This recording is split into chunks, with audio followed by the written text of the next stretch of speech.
School में दोस्त बुलाते थे पप्पू कहकर। विदेशी शराब और न्यूयॉर्क की पार्टियों में बीती जवानी।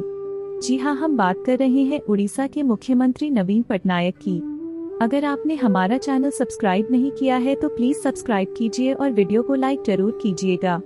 आइए शुरू करते हैं। नवीन पटनायक वो नेता जिसकी सादगी ही उसे महान बना देती। भारतीय राजनीति में कई ऐसे नेता हुए जिन्होंने देश काल और परिस्थितियों के विपरीत की राजनीति में भी अपना परचम लहराया है। इस फेहरिस्त में एक नाम आता है ओडिशा के मुख्यमंत्री नवीन पटनायक का। 76 साल के ये राजनेता आज देश में सबसे लंबे समय तक मुख्यमंत्री रहने वाले दूसरे नेता बन गए हैं। नवीन बाबू के नाम से मशहूर इस नेता ने ओडिशा का मुख्यमंत्री रहते हुए 23 साल 4 महीने और 19 दिन का कार्यकाल पूरा कर लिया है। इसके साथ ही उन्होंने पश्चिम बंगाल के दिग्गज नेता और पूर्व सीएम ज्योति बसु का रिकॉर्ड तोड़ दिया है। अब नवीन पटनायक से आगे सिक्किम के पूर्व सीएम पवन कुमार चामलिंग का नाम है। चामलिंग 24 साल 165 दिन तक सिक्किम के सीएम रहे हैं। बता दें कि ओडिशा में साल 2024 के जून महीने तक विधानसभा के चुनाव होने हैं और इस बार भी अगर नवीन पटनायक सीएम बनते हैं तो कुछ महीनों के बाद ही वो पवन कुमार चामलिंग का रिकॉर्ड भी तोड़ देंगे।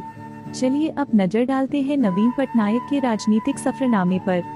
नवीन पटनायक भारत के ऐसे राजनेता हैं जो मीडिया में कम दिखाई देते हैं। सादगी पसंद, नबे तुले शब्दों में अपनी बात रखना और विवादों से दूर रहना नवीन पटनायक की शख्सियत बयां करने के लिए काफी है। नवीन बाबू अपना काम बेहद ही शांतिपूर्ण तरीके से करते हैं। उनकी छवि ऐसे नेता के तौर पर है जो अपने विरोधियों पर बयानों से हमला नहीं करते हैं।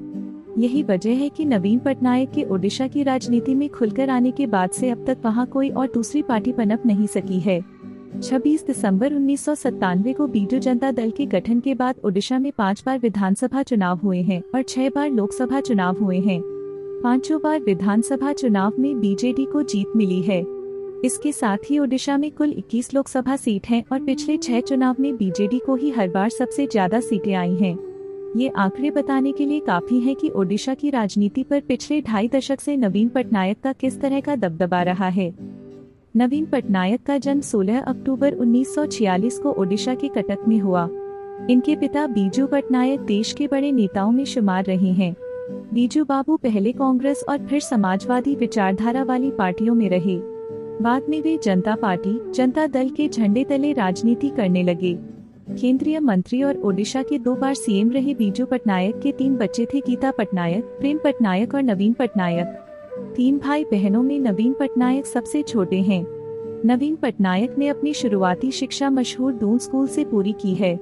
बाद में उन्होंने दिल्ली यूनिवर्सिटी के प्रतिष्ठित किरोड़ीमल कॉलेज से आर्ट्स में ग्रेजुएशन की डिग्री ली। ऐसा बताया जाता है कि इस दौरान संजय गांधी उनके सहपाठी थे। आपको जानकर हैरानी होगी कि नवीन पटनायक एक ऐसे राजनेता हैं जिन्हें अपनी मातृभाषा यानी उड़िया भी बोलना नहीं आता था। आज भी लोग बताते हैं कि बीगल नस्ल के कुत्तों ब्रूनो और रॉक्सी के अलावा नवीन बाबू का कोई दोस्त नहीं है। ऐसा कहते हैं कि उनकी जिंदगी सादगी की एक बड़ी मिसाल है।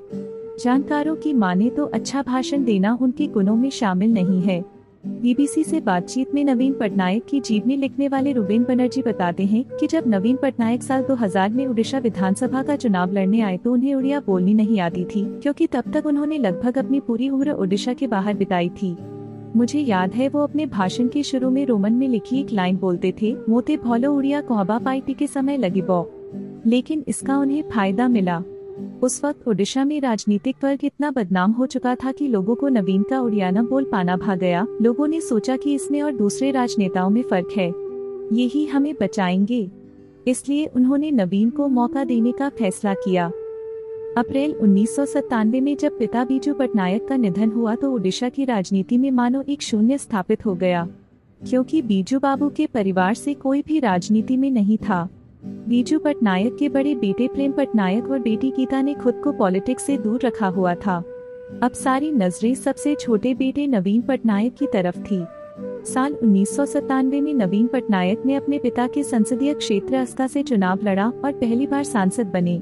51 साल की उम्र में पिता की राजनीतिक विरासत संभालने वाले नवीन पटनायक को पार्टी के अंदर और बाहर के लोगों ने नासमझ मानना शुरू कर दिया, लेकिन उसी साल उन्होंने पिता के खास लोगों के साथ मिलकर 26 दिसंबर 1997 बीजू जनता दल का गठन किया। साल 1998 के लोकसभा चुनाव में बीजेडी ने बीजेपी के साथ गठबंधन कर राज्य की 21 में से 12 सीटों पर अपने प्रत्याशी उतारे। बीजेडी को 9 सीटों पर जीत मिली। इसके बाद साल 1999 में फिर से लोकसभा चुनाव हुए। इस बार भी बीजेडी ने बीजेपी के साथ गठबंधन पर ही दांव लगाया और 12 में से 10 सीटों पर बाजी मारी। वहीं 2004 के लोकसभा चुनाव में बीजेडी ने 12 में 11 सीटें अपने नाम की। इस बार भी उसका गठबंधन बीजेपी के साथ ही था।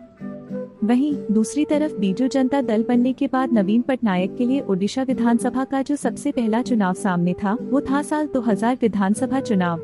इन चुनावों में बीजेडी कुल 147 सीटों में से 68 सीटों पर जीत दर्ज करती है, लेकिन ये सीटें बहुमत के आंकड़े 74 से कम रह जाती हैं। फिर 38 सीट जीतने वाली बीजेपी के साथ मिलकर नवीन पटनायक पहली बार सीएम बनते हैं। इसके बाद साल 2004 के विधानसभा चुनाव में भी बीजेडी के खाते में 61 सीटें आती हैं। वहीं बीजेपी 32 सीटों के साथ तीसरी सबसे बड़ी पार्टी बनती है। इस बार भी बीजेडी बीजेपी के साथ गठबंधन कर राज्य में सरकार बना लेती है, लेकिन 2009 के विधानसभा चुनाव आते आते बीजेपी के साथ बीजेडी का गठबंधन टूट जाता है। बीजेपी के साथ गठबंधन टूटने की अहम वजह नवीन पटनायक ने कंधमाल घटना को बताया था। राजनीति के जानकारों की माने तो बीजेपी से अलग होने के बाद सही मायने में नवीन पटनायक की राजनीति शिखर पर पहुंची। यहीं से ओडिशा में बीजेपी का जनाधार कम होने लगा। 2009 विधानसभा चुनाव में पहली बार नवीन पटनायक को अपने दम पर पूर्ण बहुमत हासिल हुआ। इस बार बीजेडी अकेले मैदान में उतरती है और 147 सीटों में से 103 सीटों पर जीत दर्ज कर लेती है, जबकि बीजेपी 32 से लुढ़ककर 6 सीटों पर पहुंचा जाती है और नवीन बाबू तीसरी बार सीएम बनते हैं। साल 2014 के आते आते ओडिशा में कांग्रेस धीरे धीरे कमजोर होने लगी थी, तो वहीं दूसरी तरफ बीजेडी से अलग होने के बाद बीजेपी के लिए अब राज्य में कुछ खास नहीं बचा था। यही वजह रही कि साल 2014 के विधानसभा चुनाव में बीजू जनता दल ने अब तक का सबसे अच्छा प्रदर्शन किया। बीजेडी को 117 सीटों पर जीत मिली, वहीं कांग्रेस 16 और बीजेपी महज 10 सीटों पर सिमट गई। नवीन पटनायक चौथी बार सीएम बने। साल 2014 में बीजेडी ने विधानसभा ही नहीं लोकसभा चुनाव में भी प्रचंड जीत दर्ज की थी। पार्टी ने राज्य की 21 में से 20 सीटों पर कब्जा किया था। बात अगर पिछले विधानसभा चुनाव 2019 की करें तो उसमें नवीन पटनायक को कोई खास परेशानी नहीं हुई, लेकिन वहीं दूसरी तरफ लोकसभा चुनाव में बीजेडी को भारी नुकसान उठाना पड़ा।